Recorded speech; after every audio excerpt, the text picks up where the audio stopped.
y me dirijo a los hispanoparlantes de ambos hemisferios, a los situados a uno y otro lado del Atlántico, y como siempre lo hago desde el exilio. Corría el año 1941 cuando se publicó en Estados Unidos un libro que marcaría un hito en la historia de la psiquiatría. Escrito por Herbie Milton Cleckley y titulado The Mask of Sanity, es decir, La Máscara de la Salud, en él se contenía uno de los primeros estudios en profundidad sobre la psicopatía. Cleckley definía al psicópata sobre la base de 3 parámetros muy concretos y definidos. El primero era la audacia. El psicópata está convencido de su importancia social y afirma sus objetivos con energía y determinación. El segundo es la desinhibición.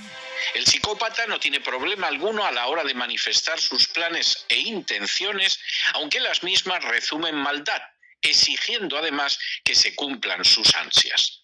El tercero, especialmente importante, es la ausencia de empatía. Al psicópata no le importa lo más mínimo la manera en que sus actos puedan afectar a la vida de los demás, aunque esa conducta cause un extremo dolor, un profundo sufrimiento e innumerables desgracias.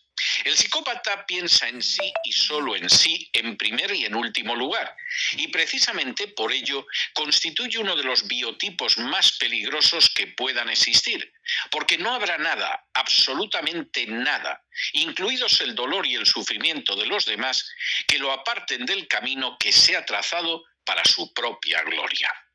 En las últimas horas hemos tenido nuevas noticias sobre las acciones de George Soros.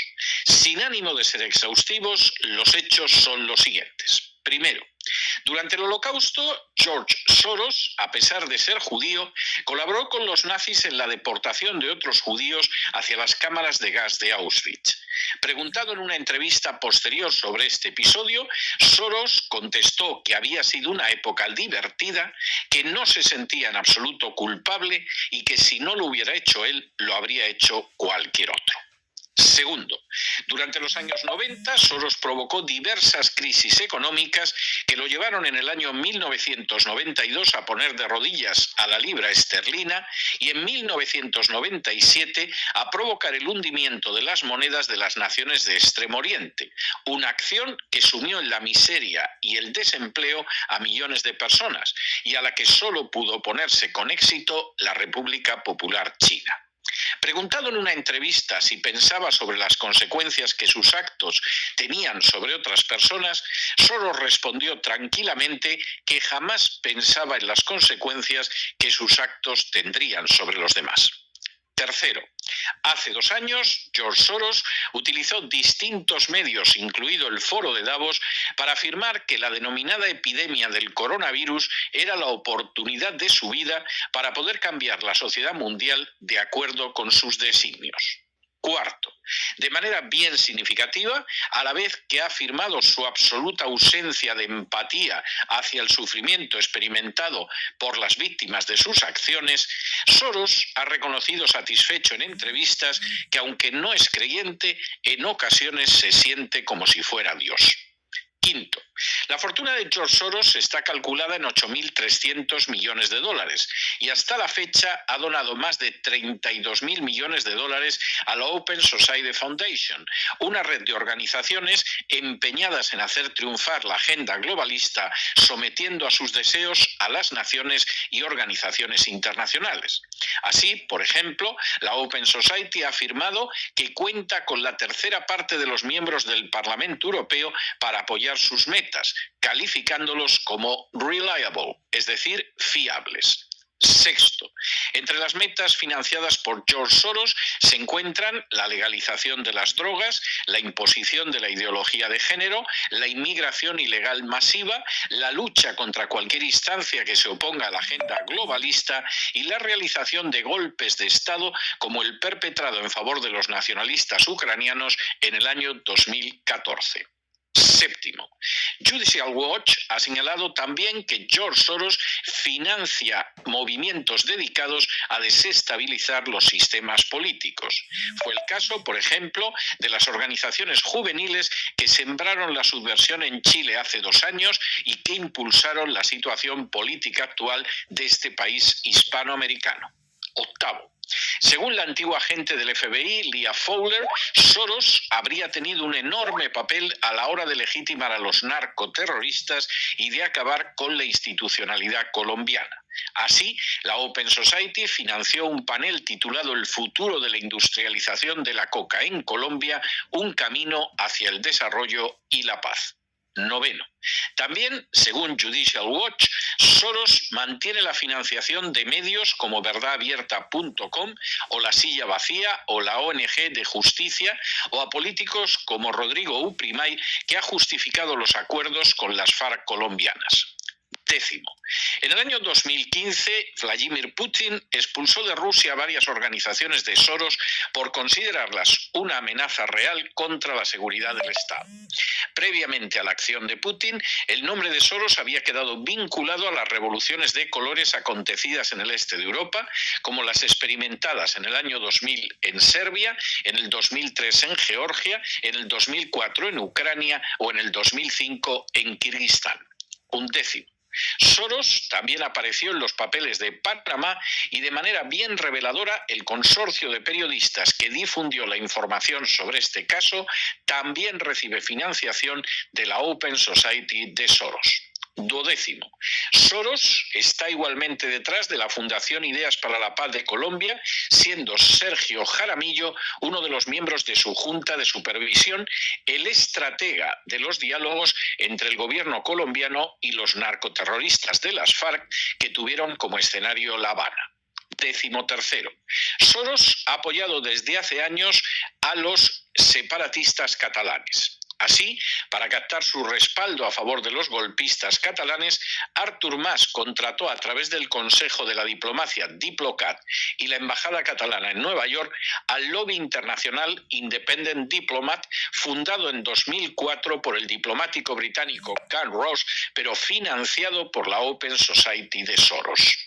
Décimo cuarto. Independent Diplomat es la misma sociedad que ha ayudado a los movimientos separatistas de Sudán del Sur y Kosovo, así como a los terroristas islámicos que intentaron derribar al presidente sirio Bashar al-Assad. Décimo quinto. De manera semejante, el director de la Open Society de Soros en España es un antiguo director de uno de los organismos de agitación y propaganda del golpismo de Cataluña. Décimo sexto. Hace unas horas, George Soros pronunció un discurso en el foro de Davos. En el curso del mismo, Soros afirmó que había que derribar al presidente ruso Putin para salvar la civilización. Décimo séptimo. Igualmente, Soros apoyó a Zelensky, indicando que la guerra en Ucrania podría ser el inicio de una tercera guerra mundial. Décimo octavo. En un tono nada apesadumbrado, Soros no solo se refirió a esa posible tercera guerra mundial, sino que instó a los presentes a atacar a Rusia y a China al constituir a su juicio una amenaza. Décimo noveno. Soros señaló igualmente que no podía llegarse a un alto el fuego en Ucrania porque no se podía confiar en Putin. Vigésimo. Soros indicó que Xi Jinping no conseguiría un tercer mandato al frente del Partido Comunista Chino y que de conseguirlo se vería debilitado, ya que había cometido muchos errores como el tratamiento del coronavirus. Y vigésimo primero, Soros aprovechó para alabar al primer ministro italiano Mario Draghi, uno de los políticos europeos de carácter más marcadamente globalista.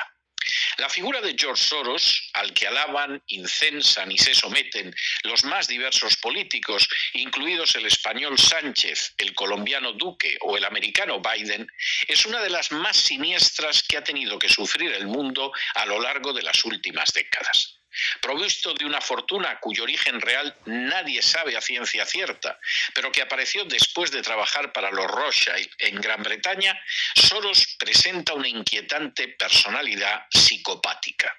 Por supuesto, es audaz en la persecución de sus objetivos globalistas hasta el punto de haber dedicado a los mismos decenas de miles de millones de dólares. Por supuesto, ha dejado de manifiesto una y otra vez cómo pretende modelar el mundo de acuerdo a su cosmovisión globalista y a dogmas como la calentología, la ideología de género o la inmigración descontrolada. Pero lo más obvio de su carácter psicópata es la total, absoluta e innegable falta de empatía hacia el sufrimiento humano, en especial el sufrimiento que él mismo ocasiona y provoca. Las acciones de Soros no solo han creado la ruina financiera de naciones enteras y el hundimiento en la miseria de millones de inocentes, sino que han sido responsables directas de actuaciones políticas que han tenido como consecuencia innegable la subversión e incluso el derramamiento de sangre.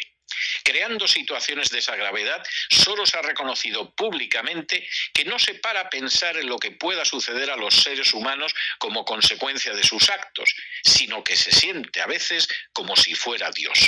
De hecho, como si fuera Dios, Soros pretende modelar el planeta de acuerdo con una ideología que, eso sí, es malvada y pérfida. No sorprende que si hace apenas 2 años Soros veía el coronavirus no como una gran desgracia, sino como una magnífica oportunidad para conseguir sus objetivos, ahora pida la aniquilación de Rusia y China, 2 de las naciones que no se han mostrado dispuestas a someterse a sus designios, y que disfrute pensando en la idea del derrocamiento de Putin, uno de los políticos que se ha resistido con mayor gallardía a sus acciones de subversión. Que una persona como Soros acaricie incluso la idea de una tercera guerra mundial como un paso para lograr sus objetivos resulta de manera indiscutible escalofriante. Con todo, lo grave no es solo que Soros sea un peligroso psicópata, sino que poco a poco buena parte de la marcha de este planeta esté en manos de otros psicópatas a los que no les importa el futuro de miles de millones de personas, que ansían reducir la población mundial de manera acelerada y que para ello no dudan en provocar epidemias, guerras, destrucción de la familia y hambrunas. No menos grave es también que esos psicópatas sean aplaudidos, reverenciados y obedecidos por políticos, instituciones y furcias mediáticas. Sin embargo, hay 2 circunstancias de las que podemos estar seguros. La primera es que a esos psicópatas, comenzando por Soros, no les queda ya mucho tiempo para seguir sembrando la maldad y provocando la iniquidad en este planeta. La segunda es que, aunque puedan escapar de un juicio más que justo ante la justicia humana, sin duda se encontrarán con otro juicio ante un juez que será insobornable e implacable. Pero no se dejen llevar por el desánimo o la frustración, y es que a pesar de que los poderosos muchas veces parecen gigantes, es solo porque se les contempla de rodillas, y ya va siendo hora de ponerse en pie. Mientras tanto, en el tiempo que han necesitado ustedes para escuchar este editorial, la deuda pública española ha aumentado en más de 7 millones de euros y una parte de ella, ríanse ustedes, va a parar a las organizaciones de George Soros. Muy buenos días, muy buenas tardes, muy buenas noches. Les ha hablado César Vidal desde el exilio. Que Dios los bendiga.